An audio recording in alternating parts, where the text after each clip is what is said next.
Hoje, em Rompendo o Silêncio, nossos especialistas irão explicar como os hormônios influenciam nosso corpo, saúde e vida. Já vamos começar!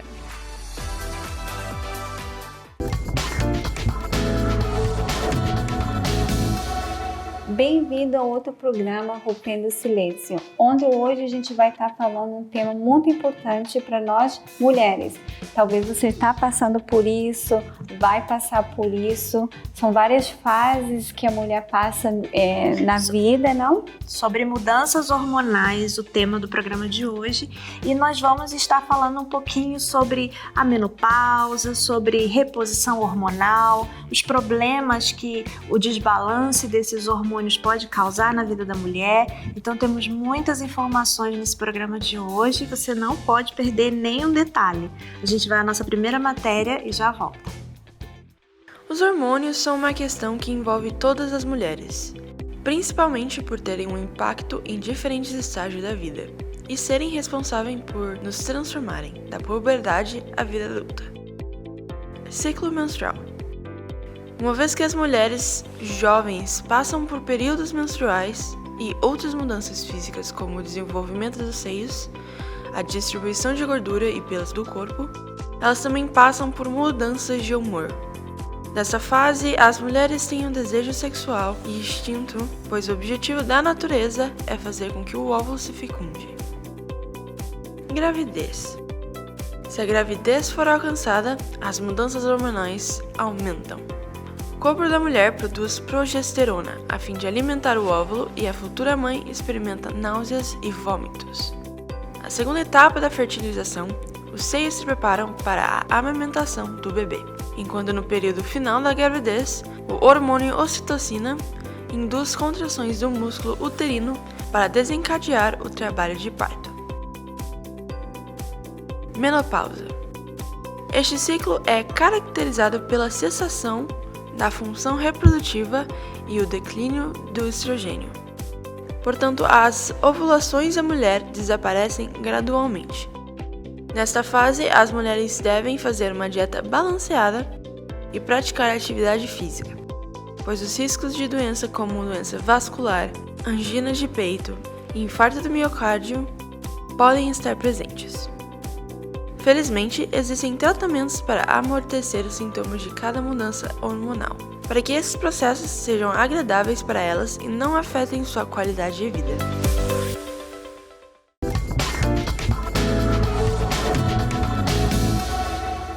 E para dar uma introdução ao assunto de hoje, nós temos conosco, através do Zoom, a doutora Mirna Pérez Campagnoli, que é médica endocrinologista e pediatra e diretora médica de análises clínicas. Seja bem-vinda, Mirna. Oi, é um prazer. Prazer é nosso. E nós temos já uma pergunta para a doutora Mirna, Sandra? Isso, e é uma pergunta bem simples para começar. O que são os hormônios? Bom, os hormônios são substâncias que são produzidas pelas glândulas do nosso corpo. Então, nós temos várias glândulas, tireoide, os ovários, a suprarrenal, a hipófise, que é a glândula mestra do nosso corpo. E eles produzem substâncias que correm dentro da nossa corrente sanguínea e servem como sinalizadores. Eles levam uma mensagem de ativação ou de inativação de algumas funções do corpo.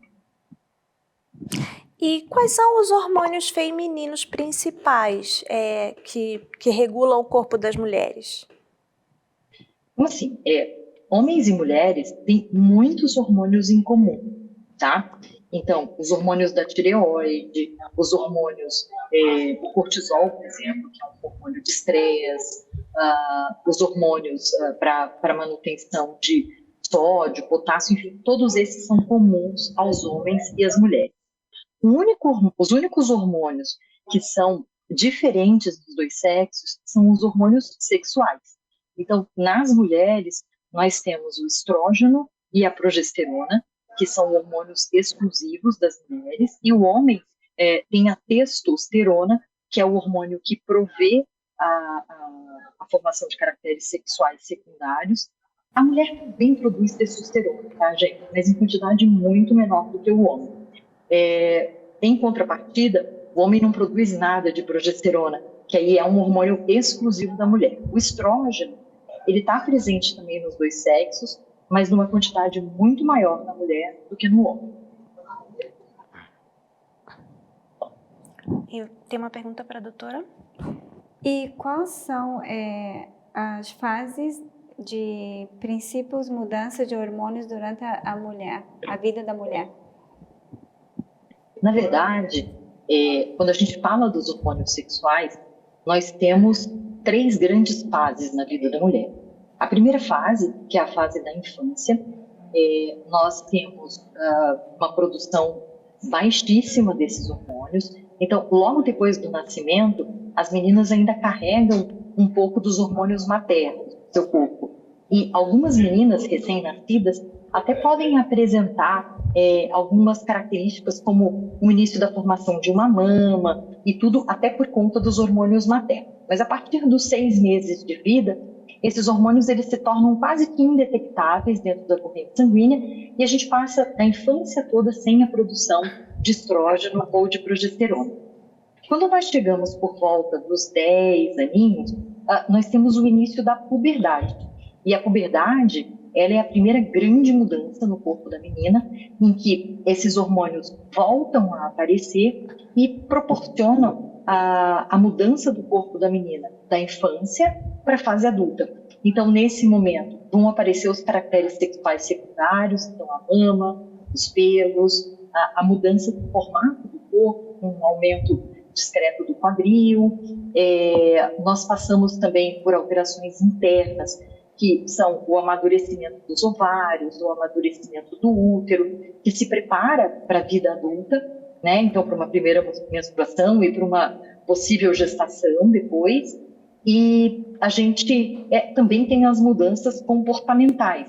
O estrógeno, ele acaba promovendo mudanças a nível cerebral, no quesito, às vezes, um pouco mais de sensibilidade, um aumento do instinto maternal, acaba tendo alterações que podem ser semelhantes a uma TPM, uma tensão pré-menstrual, em que há oscilação, às vezes, do humor. Então, todas essas alterações que fazem parte da puberdade, elas são na grande maioria, são causadas pelos hormônios.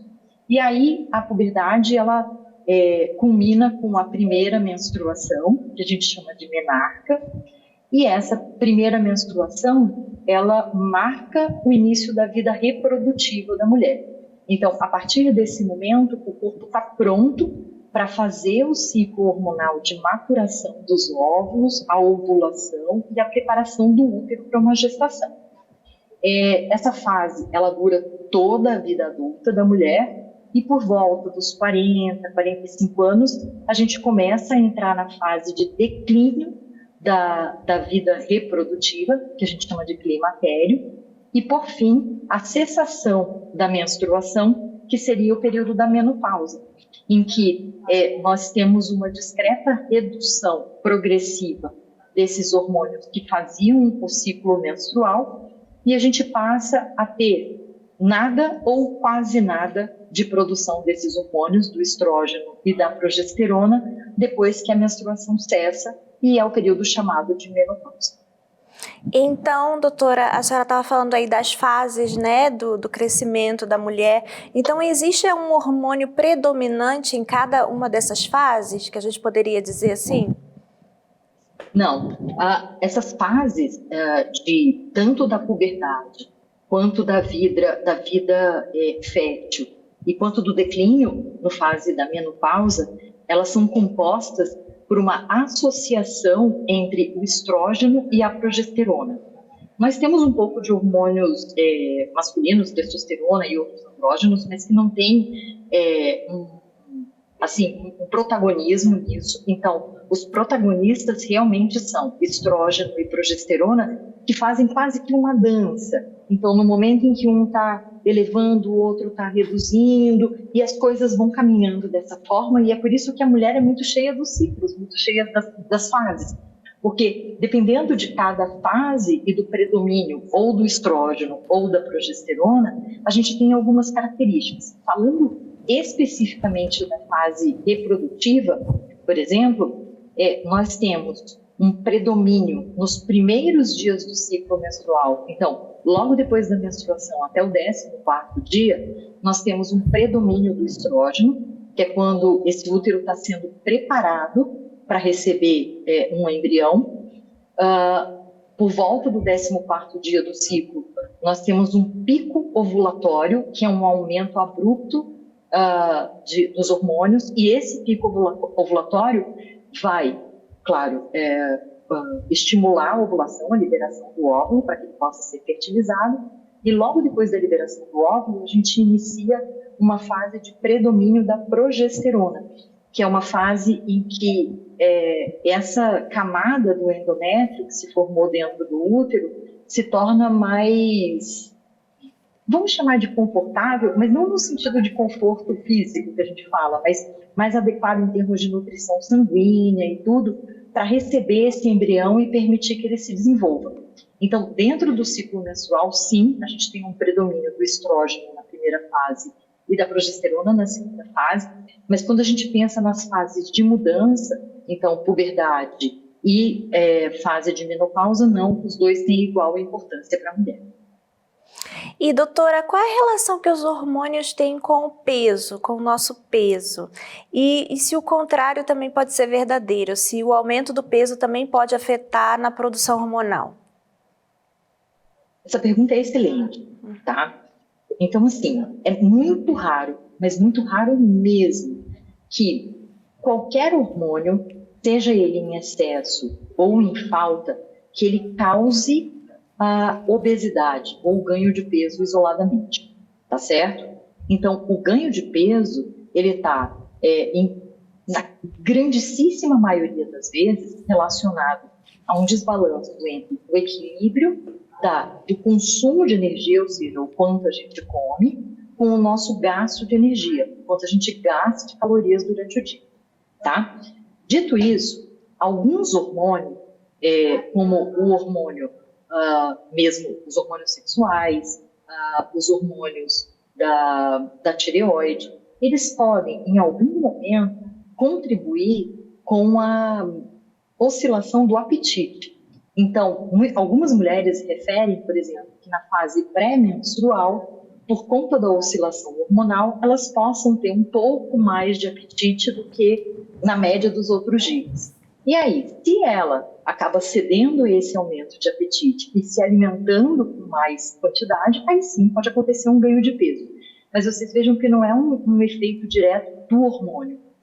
A alteração ela está no apetite e no quanto a gente consome de calorias. Já o inverso, se a obesidade pode causar alguma alteração nos nossos hormônios, esse sim é verdadeiro.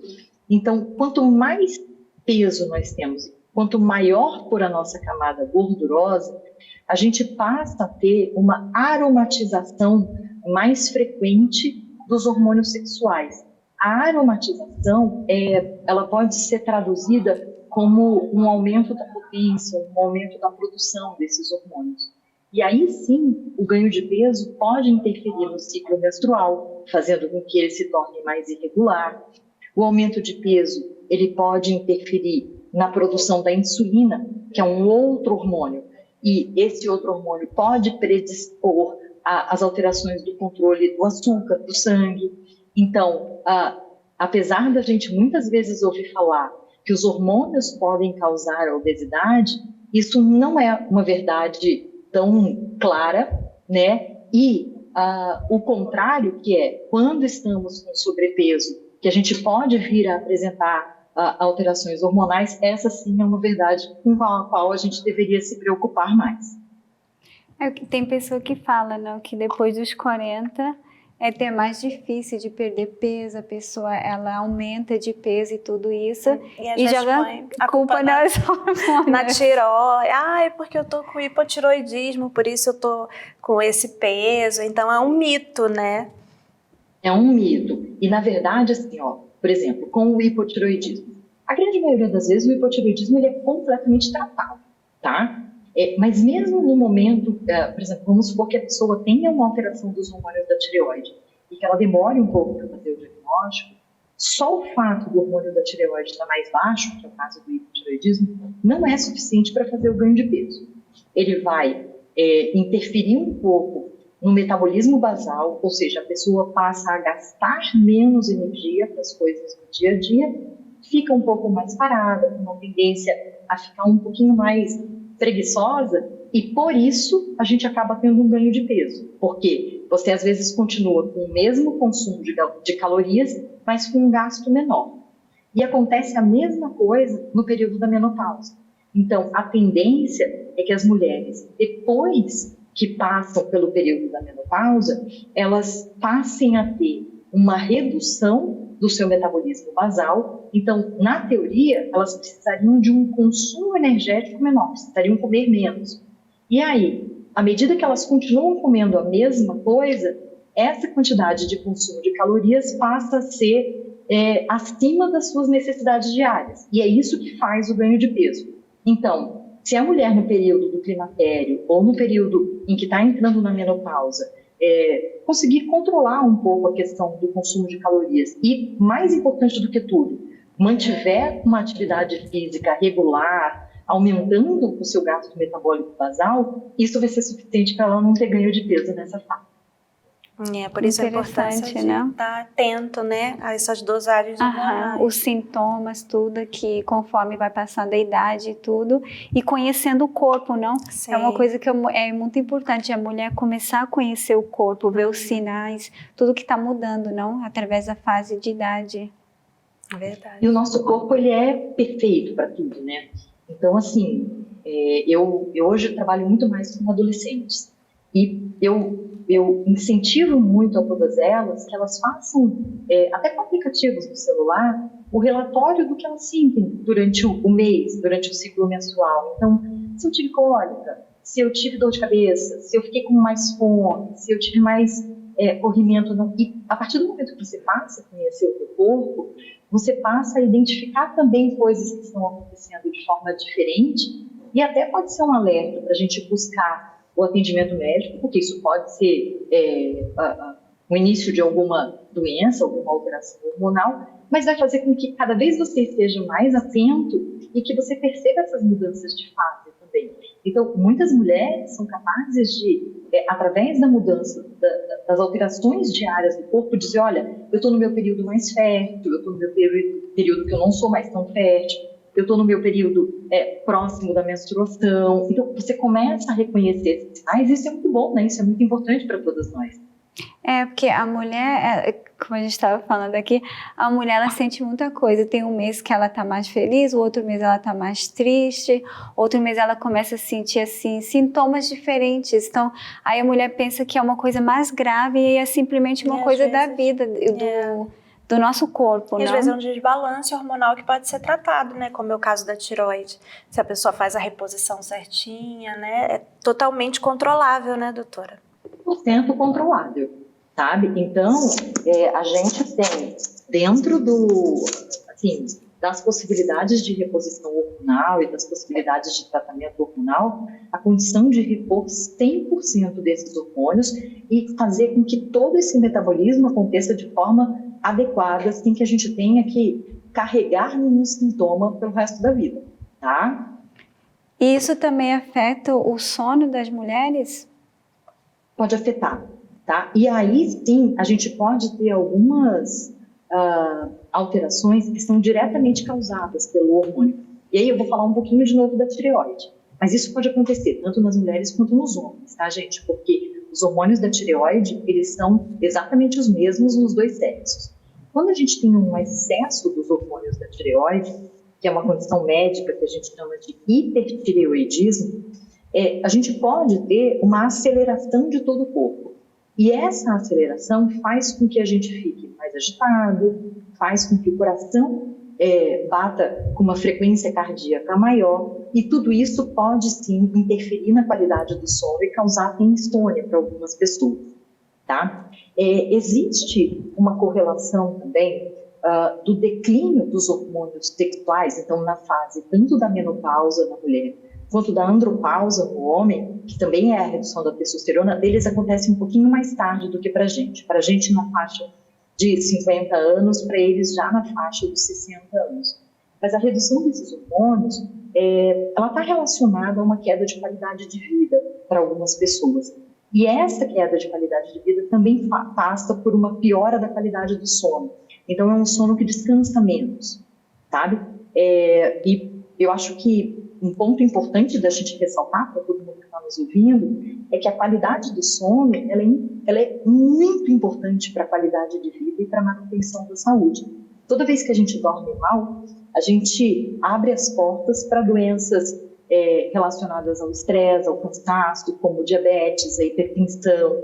Então, é importante que todos nós consigamos ter uma noite adequada de sono e quando isso não estiver acontecendo, que a gente busque ajuda para que isso possa melhorar e nem sempre isso é feito com medicamentos, às vezes a gente estabelecer rotinas de sono, a gente estabelecer alguns rituais com chás, com coisas mais naturais, já é o suficiente para a gente melhorar essa qualidade. Isso faz uma diferença enorme na qualidade de vida.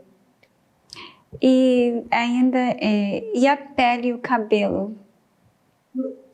Pele e o cabelo também tem alteração dos hormônios sexuais. Então, os andrógenos, que são os hormônios masculinos, eles atuam diretamente nas glândulas sebáceas e na produção de pelos do corpo. Então, nos períodos de mudanças hormonais, especialmente na puberdade e no período da menopausa, é muito frequente que a gente tenha uma piora da qualidade da pele e dos cabelos, com mais queda de cabelo, com maior oleosidade da pele, aparecimento de acne. E outros hormônios, como os hormônios da tireoide, também podem estar relacionados à renovação dos cabelos. Então, a gente tem uma queda que é normal no cabelo, que é para renovação desses fios, e quando a gente tem uma alteração da tireoide, essa renovação ela pode estar aumentada ou diminuída, o que vai fazer com que ou haja um aumento da queda de cabelos, ou que haja uma piora na qualidade e no viço do cabelo, o cabelo mais opaco, menos brilhoso, sabe, com um aspecto mais danificado. Então, sim, os hormônios podem interferir na qualidade da pele e do cabelo também. E, doutora, a senhora estava falando sobre doenças como da tireoide, a obesidade, que tudo isso pode estar sendo influenciado pelos hormônios.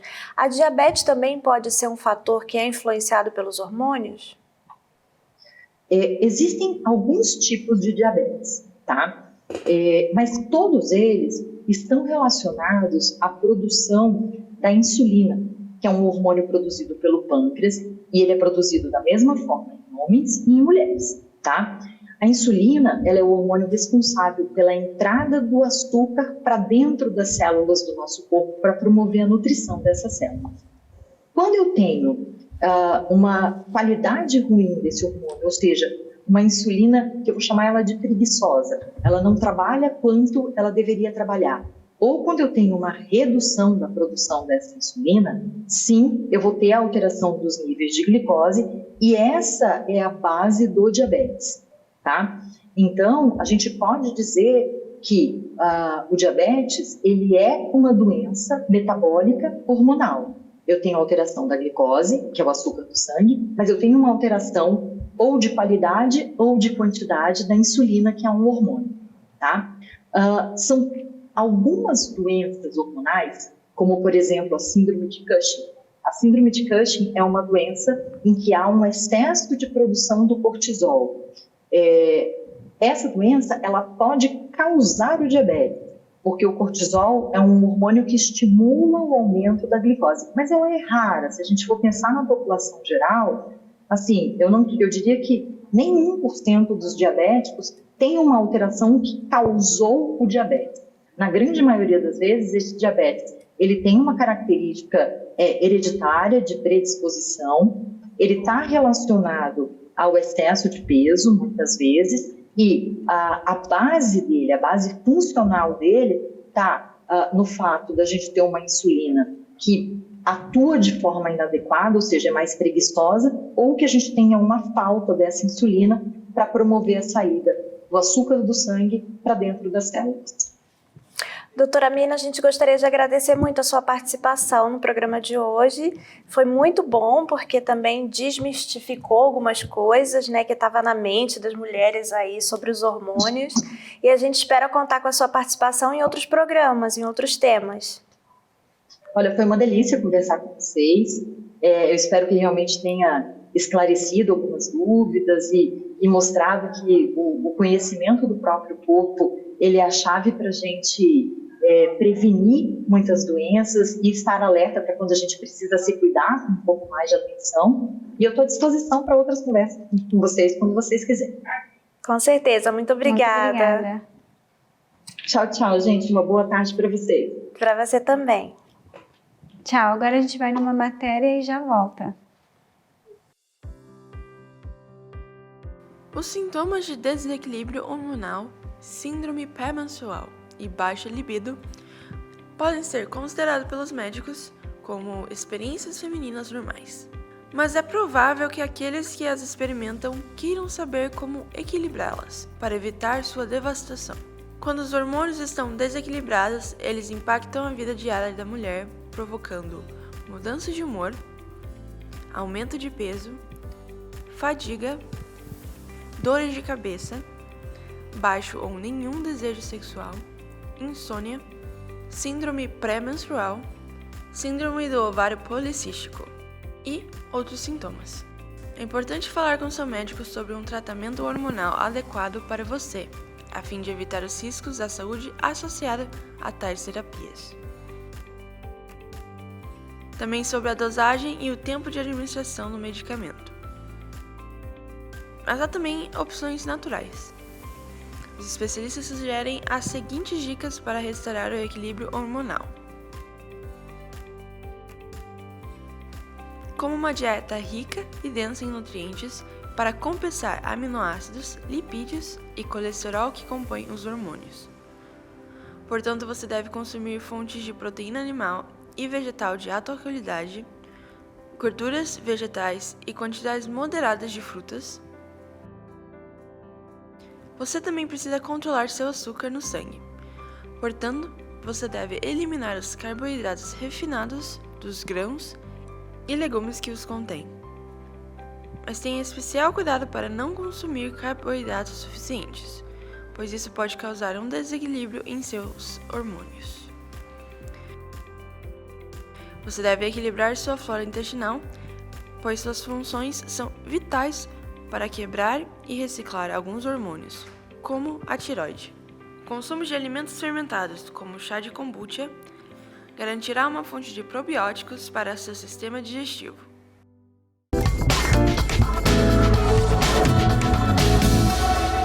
E já estamos de volta aos nossos estúdios e para dar continuidade a esse tema tão cheio De informação, de tópicos, temos conosco por Zoom a Lisliane, que é ginecologista. Seja bem-vinda, Lisliane. Boa tarde, é uma satisfação muito grande estar conversando com vocês hoje sobre um assunto de extrema importância para a gente. É verdade, com muita importância. E para começar, a mudança dos hormônios pode afetar a saúde das mamas das mulheres? Sim, com certeza. É o que acontece muito frequentemente no período pré-menstrual, né? Por ação dos hormônios, a gente tem uma maior retenção hídrica que pode causar dor nas mamas, né? É uma TPM, entra dentro das tensões pré-menstruais. Os hormônios também, eles podem aumentar a produção de leite numa mulher que não está grávida. Então, por exemplo, se eu tenho um distúrbio que aumenta a produção de prolactina, né, vai causar uma galactorreia, que é a saída de leite do seio. E um assunto também é a questão da reposição hormonal, né? Alguns tipos de reposição hormonal, a longo prazo, elas podem aumentar um pouco o risco de câncer de mama. Mas a gente já tem que ser bem individualizado, né? E os riscos, eles são pequenos comparados com os benefícios. que a reposição hormonal traz para a gente. Agora, eu também tenho escutado médicos falar que dependendo da idade ou assim na época da menstruação e tudo isso, que pode dar tipo alergia, que a pessoa pode... Uma coceira. Isso é dos hormônios? Essa é uma coisa diferente? Tem a ver? Sim, no período pré-menstrual ocorre uma alteração na região genital que pode sim aumentar a candidíase. E daí ter prurido, coceira, né, na região genital no período pré-menstrual. E o tratamento é muito fácil, né, com antifúngicos daí no caso. Não sei se é essa pergunta que você... Sim. Mas se eu esclareci que seria isso. Uhum. Mas é como um sintoma, não é todos os meses, é uma coisa assim, de vez em quando? Uhum. Tem mulheres que têm todos os meses. Tem mulheres que, devido à alteração menstrual, a vagina fica mais ácida e isso favorece o aumento dos fungos e daí da coceira todos os meses. Em algumas mulheres não, é esporádico, né? Às vezes por estar associado com o estresse ou o uso de roupas que deixam a região genital mais abafadas, acaba aumentando a produção desses fungos que são próprios da região genital, né? Causando a coceira. E doutora, quais são os sintomas de desequilíbrios hormonais na saúde reprodutiva da mulher? E o que isso pode causar a longo prazo? Então, o principal sintoma é um atraso na menstruação, a ausência da menstruação, que a gente chama de amenorreia, tá? Ou a menstruação ficar muito curtinha. Outros sintomas, aumento de peso, porque na nossa gordura a gente tem aumento na produção do estrogênio.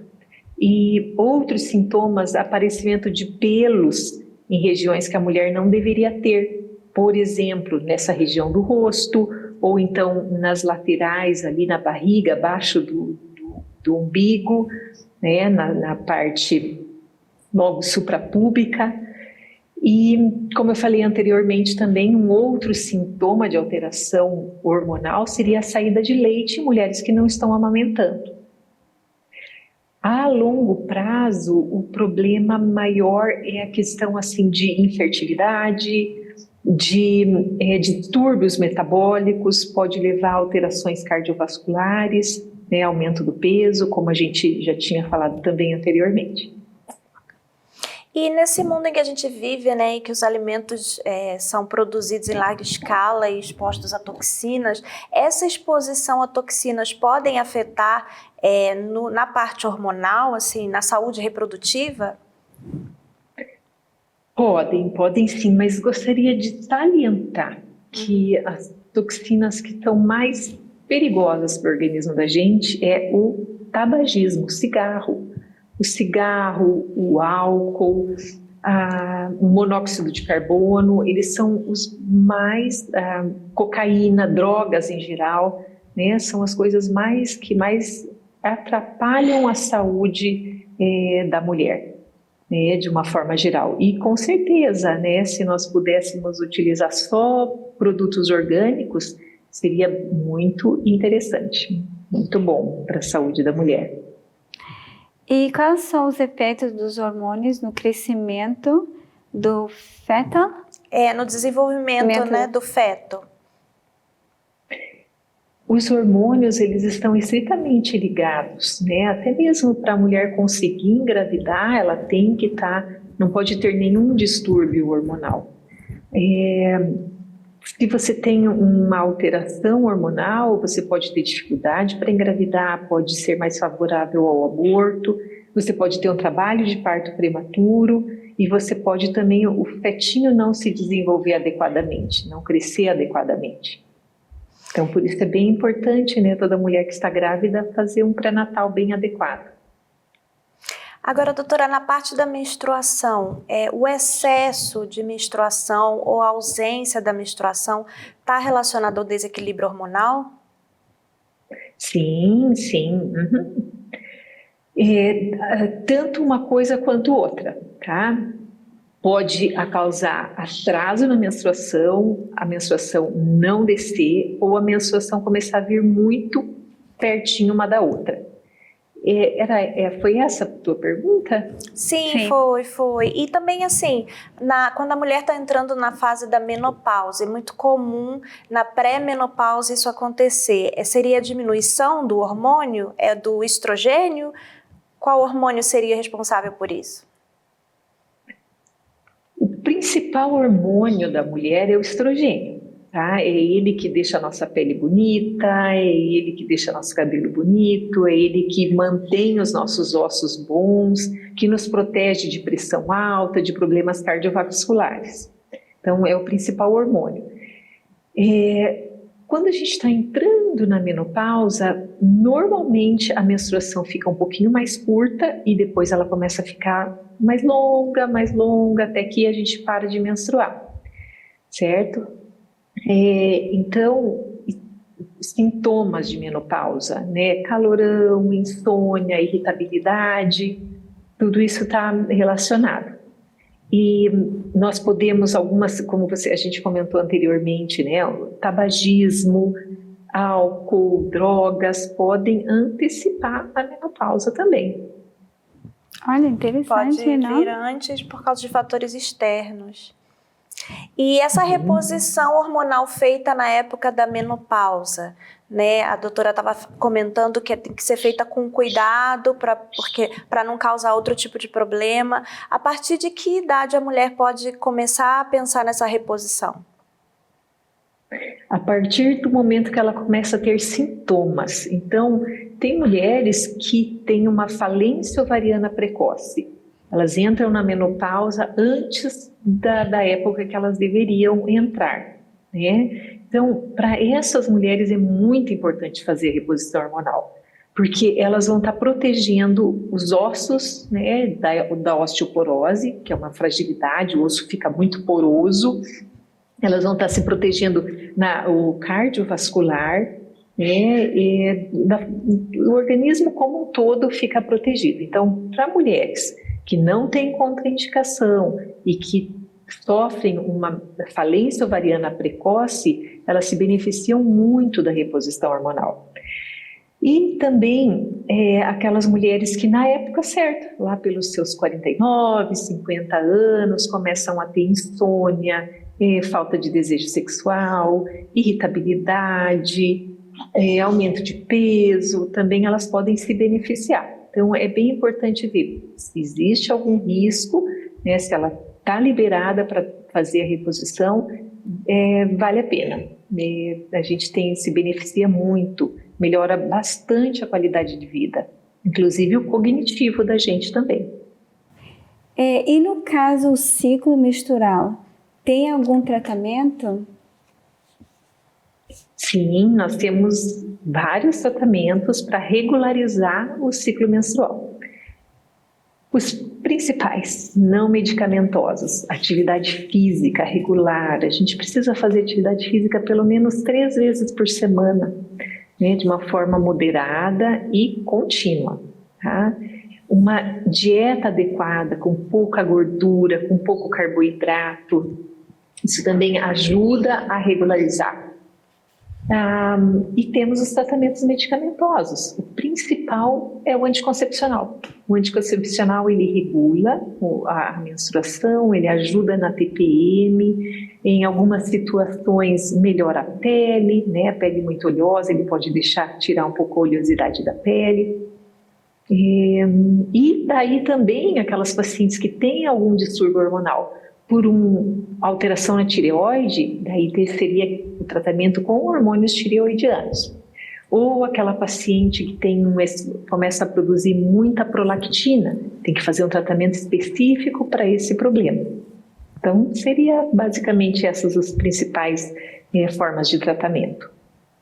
E doutora, quais as mudanças hormonais que acontecem com a pessoa que tem a síndrome dos ovários policísticos, que é muito comum?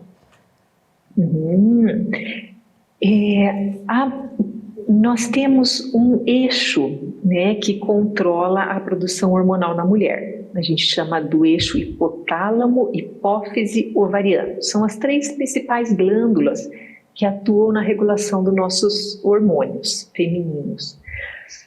Qualquer irregularidade, se uma dessas glândulas produz um pouco mais ou um pouco menos, a gente já pode ter irregularidade menstrual. No caso do ovário policístico, ocorre um estímulo para o ovário que não é adequado e ele não consegue ovular. Então, o que acontece? Os ovários eles ficam com vários cistinhos ao redor, vários cistos pequenos que não conseguem evoluir para a ovulação. E daí acontece um grande distúrbio hormonal, que pode acarretar também com alterações metabólicas. Para essas pacientes é imprescindível a atividade física, é imprescindível uma dieta baixa em gordura. A atividade física ajuda muito na síndrome dos ovários policísticos. E os anticoncepcionais também são usados para o tratamento da síndrome do ovário policístico, além de algumas medicações para o tratamento metabólico, porque essas pacientes elas podem ter um aumento na produção da insulina. Então, nós temos que agir em todas essas áreas numa paciente que tem a síndrome dos ovários micropolicísticos. E, doutora, a senhora comentou que os anticoncepcionais eles podem ser usados para o tratamento de muitos distúrbios hormonais, mas a gente ouve Sim. muito falar de alguns problemas, alguns efeitos colaterais que esses métodos, esses anticoncepcionais podem causar às mulheres. Então, é uma coisa muito pessoal que a doutora tem que ir vendo com a paciente qual o melhor anticoncepcional para aquela mulher? Com certeza. Os anticoncepcionais, eles podem prejudicar o sistema circulatório. Então, nós temos que tomar cuidado em algumas situações. Por exemplo, uma mulher tabagista acima de 35 anos, ela não pode tomar qualquer anticoncepcional. Nós temos que individualizar. Para essa mulher, teria que ser um anticoncepcional apenas à base de progesterona, e com mínima dose possível. Mas, em geral, os anticoncepcionais que nós temos hoje em dia, eles são muito semelhantes ao que o organismo da gente produz. Então, nós temos que individualizar. Em geral, os anticoncepcionais eles são muito benéficos, e individualizando para cada paciente, ela pode ter uma qualidade de vida excelente. Nós temos vários tipos de anticoncepcional. Nós temos aqueles anticoncepcionais que é estrogênio e progesterona, que toma por via oral. Nesse grupo, nós encontramos aqueles que vão beneficiar as mulheres que têm a síndrome dos ovários policísticos. Vai melhorar a oleosidade da pele, vai diminuir a acne, vai deixar o cabelo mais bonito. Então, eles ajudam a regular a menstruação também, tá? A gente tem anticoncepcionais que são só de progesterona. Esses anticoncepcionais só com progesterona são bem adequados para mulheres que estão amamentando, por exemplo. Elas não devem tomar anticoncepcional com estrogênio e progesterona. Elas vão tomar só com progesterona, tá? Mulheres acima de 35 anos, tabagista, como eu falei anteriormente, se beneficiam desses anticoncepcionais que estão só à base de progesterona. Elas não podem tomar outro tipo de anticoncepcional. E também temos hoje em dia anticoncepcionais de colocar na pele, que são os adesivos. Temos anel vaginal e temos também os endoceptivos. Eles são apenas à base de progesterona, uma dose hormonal baixa. São aqueles DIUs hormonais que estão colocados dentro do útero. E ainda tem o implante, que é colocado embaixo da pele e fica liberando o hormônio também, só um tipo de hormônio, só a progesterona. Eles são muito seguros, e como a gente falou anteriormente, a gente tem que individualizar. Uma paciente que tem uma pele muito oleosa, ela não vai se beneficiar de anticoncepcionais apenas à base de progesterona, a não ser um novo que nós temos no mercado, que a progesterona dele é a drosperinona e que vai melhorar a pele, sim. Tá? Sim, por isso a importância da mulher não se automedicar, né? Essas meninas que estão começando a sim, puberdade. com certeza. Sim. Com certeza, precisa buscar ajuda, né, de um profissional que está habilitado para orientar, porque nós temos inúmeras formas de uso do anticoncepcional e tipos de anticoncepcionais. Doutora, a gente gostaria de agradecer muito a participação da senhora. Tenho certeza que ajudou muitas mulheres que estavam com muitas dúvidas acerca dos diversos assuntos sobre hormônio e que às vezes só ouve falar assim, informações avulsas e que confundem mais a cabeça das mulheres do que informam, né? Muito obrigada. Eu é que agradeço, foi bem gostoso conversar com vocês. E me coloco à disposição, se tiverem mais alguma dúvida, né, podem entrar em contato. Sim, esperamos contar com a sua participação. Obrigada. Muito obrigada. Um abraço. Um abraço. Tchau, tchau. Tchau. E nesse momento a gente vai para o nosso testemunho e já voltamos. Qual é o seu nome? Ivani. Ivani, como que você chegou na Igreja Universal? Qual foi o resultado da água do tratamento? Então, eu fui constatada com um nódulo num dos meus seios. De acordo com o que eu ia vendo o médico, que eu tive 3 consultas com ele, ele sempre me colocava cabisbaixo, que eu, com certeza, pela palavra dele, eu estava com um nódulo. Só que eu não aceitava, fui perseverando, jejum e participando do tratamento da água. E graças a Deus veio o resultado e deu que não há sinais de malignidade na amostra. Tipo, eu não estou com nenhum câncer. E jamais eu vou deixar de participar desses domingos com a água. Tem resultado com certeza.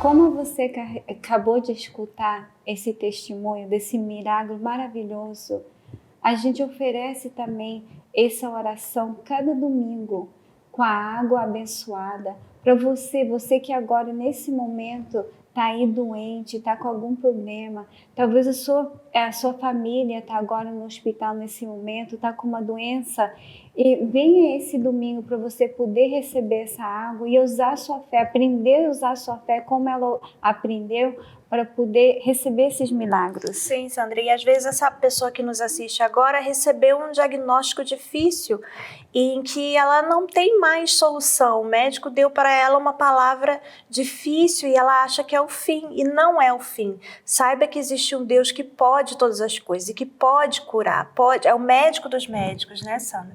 Que faz o impossível, porque o homem, a gente recebe um não lá fora e a gente fica com aquela coisa na cabeça, não vai acontecer nada, eu não vou ser curada, minha vida não vai transformar. Mas a palavra de Deus fala que Deus faz o impossível ser possível. Ele faz coisa grande. E é isso que a gente oferece através da oração e através da fé. E nesse momento a gente convida você a fazer a oração com a gente. Então agora vai ser o momento da oração.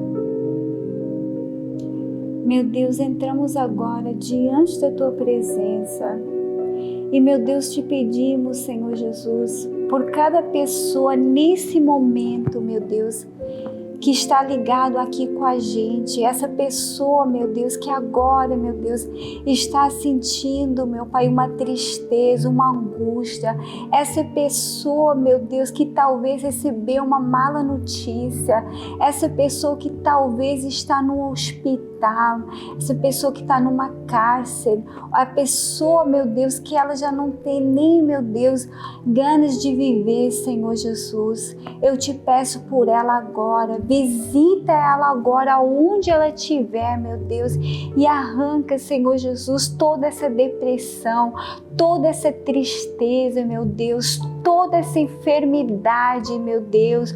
Oh, meu Pai, talvez essa mãe, esse pai que recebeu uma notícia horrível do seu filho, um acidente, meu Deus, que aconteceu, meu Deus, alguma pessoa da família está enferma. Eu te peço, meu Pai, que o Senhor venha, meu Deus, escutar o clamor dessa pessoa, meu Deus, a oração dessa pessoa junto, unida com a gente, meu Deus.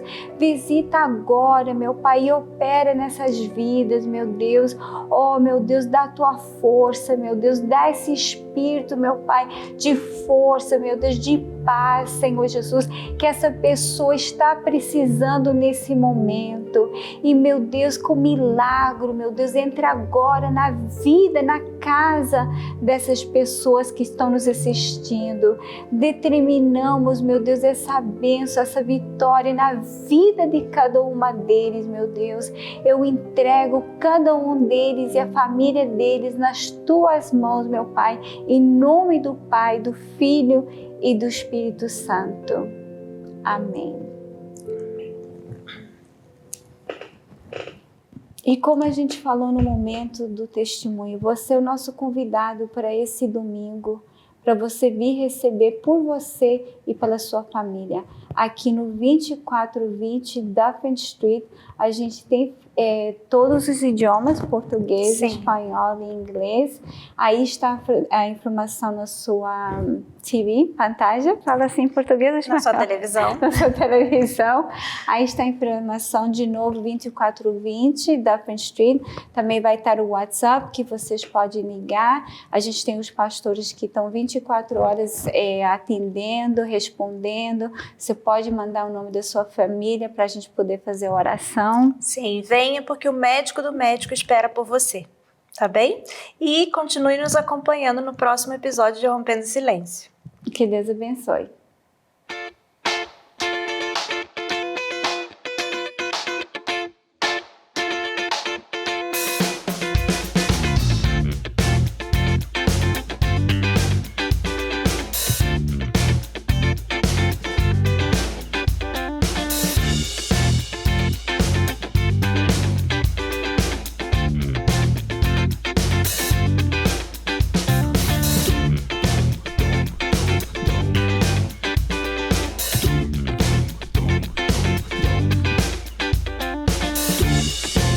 Eu fiz tratamentos de quimioterapia durante meio ano. Hoje eu sei que foi um verdadeiro milagre de Jesus na minha vida. Estava numa altura tão boa da sua vida. Sim. Estava noiva e tinha sonhos, não é? Tinha sonhos de construir uma família, de casar, ter filhos. Até que tive uma dor muito forte e fui ao médico, em que ele disse que eu tinha um tumor. Tinha um tumor onde? Nos ovários. Nos ovários? Nos ovários. Que idade tinha? Tinha 22. Ou seja, aos 22 anos foi confrontada, digamos assim, com uma doença que afetava e lhe matava de alguma forma estes sonhos que tinha desse início de vida. Sim, porque o médico falou-me que não havia muita coisa a fazer. E então tudo aquilo os sonhos que eu tinha, tudo se acabou ali. Que eu perdi a vontade de viver, o prazer de viver. Eu era muito jovem e então eu não sabia porque aquilo estava a acontecer comigo. Mas foi assim que encarou aquele diagnóstico, aquelas palavras, cancro, que é assim a palavra que é assim mais deixa marca na vida de uma pessoa. Ao ouvir aquilo, pensou que seria o seu fim? Como é que foi vista essa recepção desse diagnóstico? Eu não estava bem não estava a ver o que era cancro. Eu não tinha a ideia do que era isso.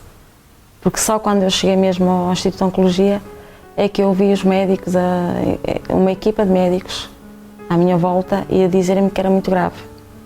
E então eu não conseguia pensar. Eu não sabia como é que havia de agir, eu não sabia.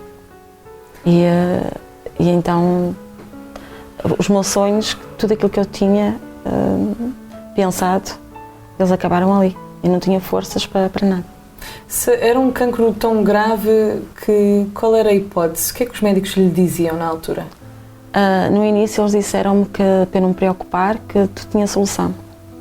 Mas ao longo dos tratamentos que ia fazendo, eu via que não havia melhoras.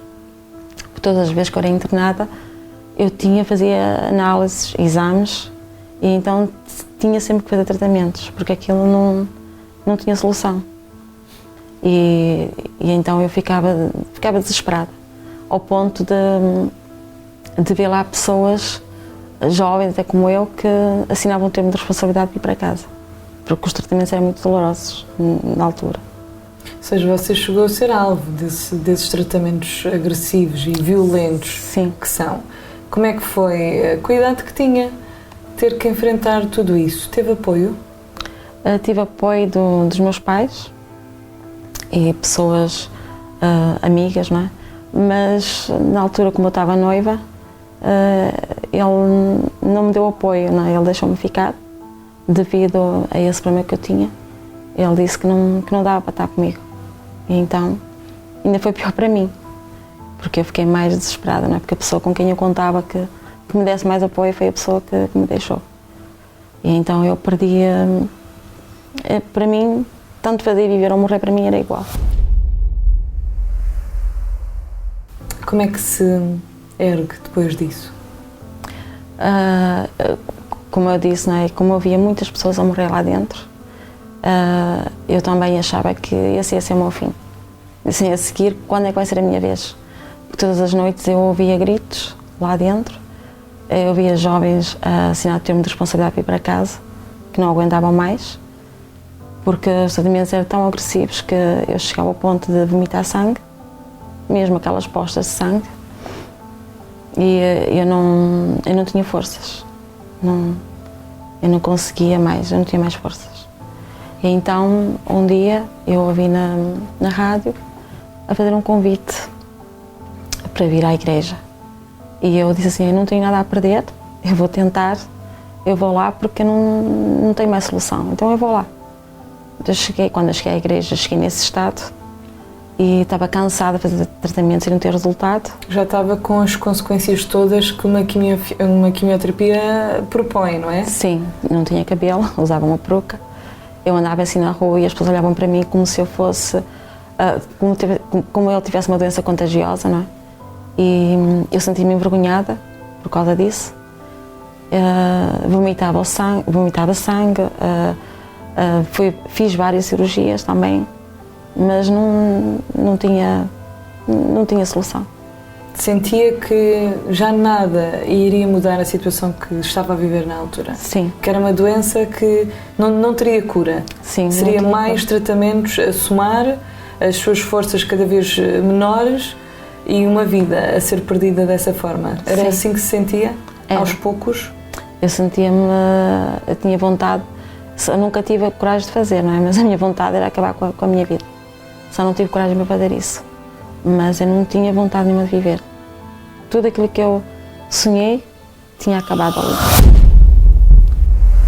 E então, quando eu ouvi o convite na rádio para vir à igreja, eu vim e mesmo depois eu recebi a unção com óleo, sempre, e foi andando. E no prazo de 2 meses eu fui curada. Logo no primeiro dia eu senti uma força para lutar, veio uma esperança novamente. Tudo ficou para trás. Então eu ia fazer os tratamentos, não é? Continuei a fazer, mas já tinha aquela força para lutar contra aquilo. E eu também, lá no hospital, ajudava as pessoas a ter essa mesma força. E eu ouvia a rádio de noite, nas madrugadas, não é? Porque as noites eram muito longas, as noites parecia que não tinha fim, devido ao problema que tinha. E eu ouvia a rádio todas as noites, eu orava junto com o pastor na rádio. E pouco a pouco eu fui me levantando. E não foi assim, no prazo de 2 meses, o médico, que antes era uma equipa de médicos que falavam comigo, mas depois só um é que veio ter comigo e disse, olha, parabéns, estás curado. Foi assim que eu recebi a notícia dele. Pronto, a partir daí, a minha vida, tudo se fez novo, não é? Conheci outra pessoa, que é hoje meu marido. Quando os médicos disseram que eu não podia ter filhos, devido aos tratamentos que eu fiz, ao problema que eu tive, mas casei e tenho 3 filhos. Hoje tenho 3 filhos. Ou seja, contrariou tudo. Sim, foi tudo. Tudo e todos. Hoje é de facto o verdadeiro milagre na sua vida, poder ser mãe Sim. Poder cumprir esse sonho que já tinha há tanto tempo por realizar e perceber que essa doença conseguiu ser de facto aniquilada de todo da sua vida e do seu corpo. Sim, que já foi há 25 anos, não é, que isso aconteceu e fiquei livre, não é? Porque quando até conto a minha história, eu nem acredito, parece que nem fui eu, penso que foi outra pessoa que viveu aquilo, não é? Porque eu nem acredito que isso... Hoje eu olho para trás e vejo que nem parece que fui eu que passei por aquilo tudo.